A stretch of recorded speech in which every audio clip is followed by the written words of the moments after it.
الله من الشيطان الرجيم بسم الله الرحمن الرحيم تلك الرسل فضلنا بعضهم على بعض منهم من كلم الله ورفع بعضهم درجات وآتينا عيسى ابن مريم البينات وأيدناه بروح القدس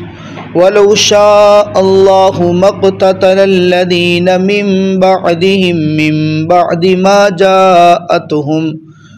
جاءتهم البينات ولكن اختلفوا فمنهم من آمن ومنهم من كفر ولو شاء الله ما اقتتلوا ولكن الله يفعل ما يريد تلك الرسل یہ رسول فضلنا ہم نے فضیلت دی بعضهم ان میں سے بعض کو علی بعض بعض پر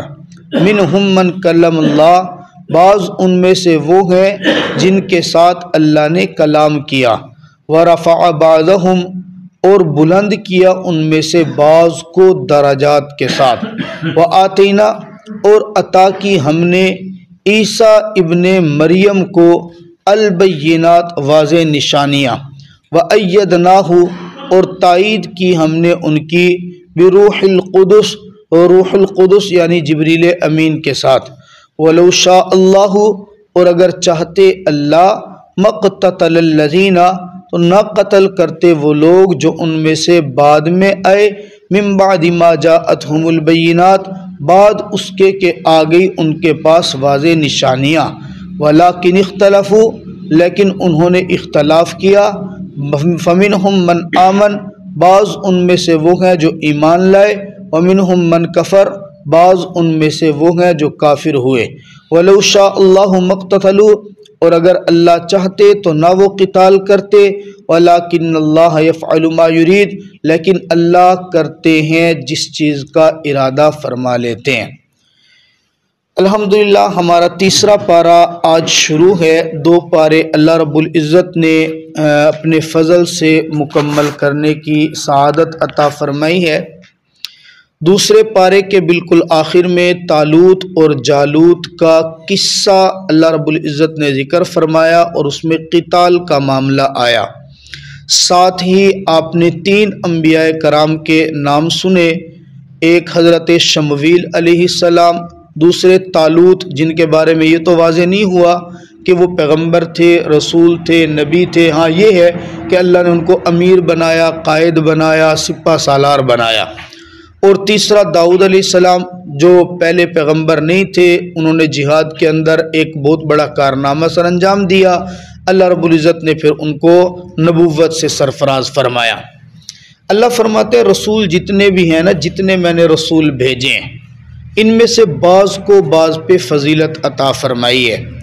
جیسے آپ حضرات نے احادیث مبارکہ میں سنا کہ جناب محمد عربی صلی اللہ تعالیٰ علیہ وسلم آئے تو سب سے آخر میں ہیں، لیکن رتبہ اللہ نے آپ کا سب سے زیادہ بلند فرما دیا ہے۔ اب یہاں پہ علماء کرام ایک مسئلہ بیان فرماتے ہیں کہ آقا مدنی کریم صلی اللہ تعالیٰ علیہ وسلم کی شان بیان کرنا یہ بہت بڑی فضیلت ہے، بہت بڑی سعادت ہے، لیکن آپ صلی اللہ تعالیٰ علیہ وسلم کی شان بیان اس انداز میں کرنا کہ جس سے کسی دوسرے پیغمبر کی توہین اور تنقیص لازم آئے، یہ حرام ہے، ایسا کرنا جائز نہیں ہے۔ اپنے نبی کی شان ضرور بیان کرنی ہے، لیکن کسی دوسرے نبی کی شان کو گھٹانا نہیں ہے۔ باقی اللہ فرماتے ہیں میں نے انبیاء اور رسول تو بہت زیادہ بھیجے ہیں، بعض کے ساتھ میں نے کلام کی ہے، اکثر سب کے ساتھ کلام نہیں کیا۔ آپ نے دیکھا ہوگا کہ عموماً لقب جو ہے کلیم اللہ وہ تو صرف ایک ہی پیغمبر کا ہے، وہ ہے حضرت موسیٰ علیہ السلام۔ حضرت موسیٰ علیہ السلام کو اللہ نے یہ یوں سمجھ لیں کہ کمال عطا کیا تھا، یہ ان کی خصوصیت تھی کہ وہ اسی دنیا میں اللہ رب العزت سے کلام کرنے کے لیے کوہ طور پہ تشریف لے جاتے تھے۔ آج اگر آپ وہ کوہ طور دیکھنا چاہیں تو یوٹیوب پہ لکھیں موسیٰ علیہ السلام اور کوہ طور، آپ کو طور پہاڑ آج بھی اصلی حالت کے اندر نظر آئے گا، جس طرح ہم غار ہرا اور غار ثور کی زیارت کرتے ہیں، وہ بھی آج طور پہاڑ اصلی حالت میں موجود ہے۔ وہ درخت آج بھی سرسبز ہے جس کے سامنے بیٹھ کے موسیٰ علیہ السلام نے کلام کیا تھا، وہ پورا ایک منظر نظر آتا ہے۔ تو موسیٰ علیہ السلام کی یہ خصوصیت ہے، یہ اللہ سے ہم کلام ہوتے تھے، اسی لیے ان کا نام کلیم اللہ پڑا۔ اور دوسرے پیغمبر وہ آپ کے اور میرے پیارے حبیب صلی اللہ تعالیٰ علیہ وسلم ہے۔ آپ صلی اللہ علیہ وسلم نے اللہ سے کلام کیا ہے، براہ راست کیا ہے، بغیر پردے کے کیا، لیکن اس دنیا میں نہیں کیا۔ اللہ نے آپ کو اس دنیا سے اوپر بلایا تھا معراج کے موقع پہ، اور اپنے سامنے بٹھا کے پھر کلام کیا تھا۔ باقی کسی اور پیغمبر کے بارے میں واضح طور پہ نہیں ملتا کہ اللہ رب العزت نے ان کے ساتھ کلام کیا ہو۔ یہاں پر اللہ رب العزت نے بھی آیت میں یہ فرمایا فَمِنْهُمْ مَنْ كَلَّمَ اللَّهُ، بعض کے ساتھ اللہ نے کلام کیا ہے، سب کے ساتھ نہیں کیا۔ وَرَفَعَ بَعْضَهُمْ دَرَجَاتٍ، پھر اللہ رب العزت نے بعض کے رتبے کو بعض پر بڑھا دیا۔ کلام اللہ سے دو پیغمبر یا جن کے ساتھ اللہ نے کلام کیا ان کی فضیلت کو ظاہر کیا، پھر آگے خاص کیا ہے آتینا عیسی ابن مریم البینات، ہم نے عیسیٰ ابن مریم کو واضح نشانیاں عطا کی۔ یہاں پہ عیسیٰ ابن مریم کو الگ سے ذکر کرنے کی وجہ کیا ہے؟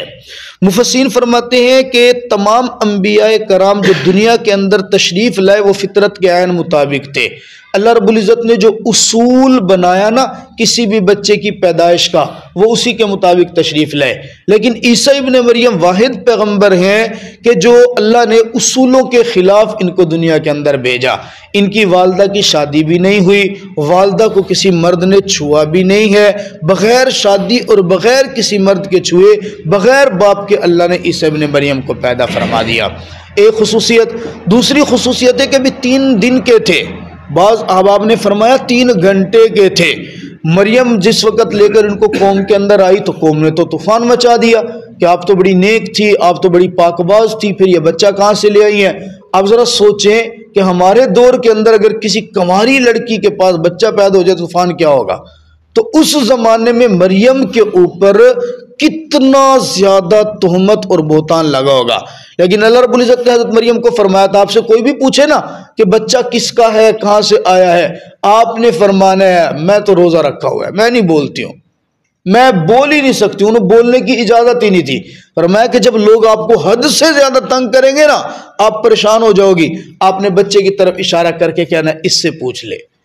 اب مریم نے اللہ کے حکم سے ویسے ہی کہا بچے سے پوچھیں، لوگوں نے مذاق اڑانا شروع کر دیا۔ ایک تو بچہ لے کے آتی ہے، دوسرا یہ بھی نہیں بتاتی ہے کہاں سے لائی ہے، تیسرا ہمیں کہتی ہے بچے سے پوچھو۔ یہ 2 گھنٹے کا، 3 گھنٹے کا یا 3 دن کا بچہ کیسے بتا سکتے ہیں؟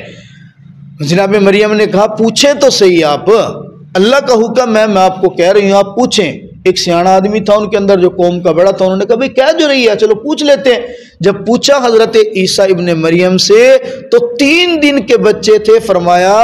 انی عبد اللہ آتانی الکتاب، میں اللہ کا بندہ ہوں اور اللہ نے مجھے کتاب دے کے بھیجا ہے۔ تو یہ خصوصیت ہے شیر خارگی کے عالم کے اندر، دودھ پینے کے زمانے میں انہوں نے اللہ کی توحید کو بیان فرمایا۔ واضح نشانیاں اللہ رب العزت نے عیسیٰ ابن مریم کو یہ نشانی دی تھی، معجزہ دیا تھا، کوڑی کے اوپر ہاتھ پھیرتے تھے تو وہ ٹھیک ہو جاتا تھا، برس کے مریض کے لیے دعا کرتے تھے ٹھیک ہو جاتا تھا، مٹی سے ایک پرندہ بناتے پھر پھونک مارتے وہ اڑنا شروع کر دیتا۔ وَأَيَّدْنَاهُ بِرُوحِ الْقُدُسِ، خاصیت خصوصیت یہ تھی اللہ نے کہا باڈی گارڈ جناب جبریل امین کو بنا دیا، یہ جہاں بھی جاتے تھے جناب جبریل امین ان کے ساتھ ساتھ ان کے چلا کرتے تھے۔ وَلَوْ شَاءَ اللَّهُ مَقْتَتَلَ الَّذِينَ مِن بَعْدِهِم مِن بَعْدِ مَا جَاءَتْهُمُ الْبَيِّنَاتُ، اللہ فرماتے ہیں میں نے قوم کے اندر جتنے انبیاء بھیجے، جتنی نشانیاں دے کر بھیجی، اگر میں چاہتا نا تو نشانیاں آنے کے بعد ان میں سے کوئی قتال ہی نہ کر سکتا۔ اشارہ اس بات کی طرف کر دیا کہ جہاد جو ہوتا ہے نا، جہاد جو ہوتا ہے وہ بھی کوئی بندہ اپنی مرضی سے نہیں کر سکتا، اگرچہ بہت بڑی عبادت ہے، فضیلت ہے، شہید کے ساتھ تو ڈائریکٹ اللہ کا معاملہ ہو جاتا ہے، لیکن اللہ فرماتے ہیں اگر میں چاہتا تو یہ قتال کوئی بھی نہ کر سکتا، یہ جو قتال کا معاملہ ہے یہ بھی میری اجازت کے ساتھ ہی ہے۔ وَلَٰكِنِ اخْتَلَفُوا فَمِنْهُمْ مَنْ آمَنَ، لیکن جب میں لوگوں کو دنیا کے اندر بھیجتا ہوں، انبیاء کو بھیجتا ہوں، اختلاف تو ہوتا ہے، بعض مومن بن جاتے ہیں، بعض کافر